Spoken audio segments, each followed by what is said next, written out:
The Colorado Department of Transportation has been working on improvements along local roads. An eminent domain recently closed a local business for a mobility hub project in the same area. Our reporter Grace Metcalf has updates on its progress. If you have been down near First Street and Ute Avenue, you may have noticed all the surrounding construction that feels never-ending.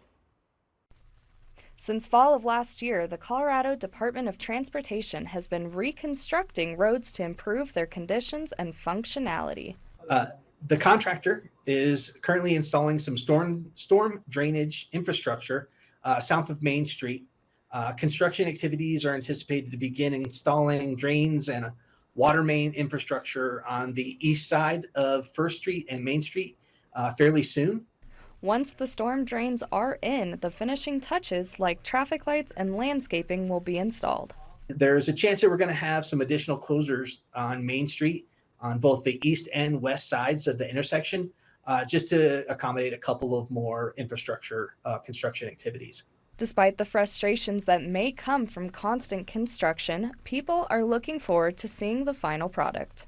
I know it's not fun, it sucks, but it's going to look beautiful when it gets done. It's something that's very much needed in Grand Junction and has been for a while, I think.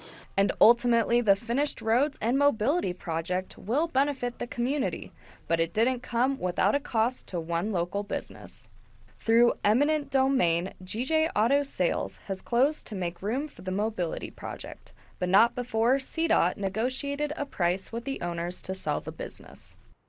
Improvements to the I-70 business loop are on track to be completed by fall of this year, and the mobility hub project will begin when designs are finalized. Reporting in Grand Junction, I am Grace Metcalf.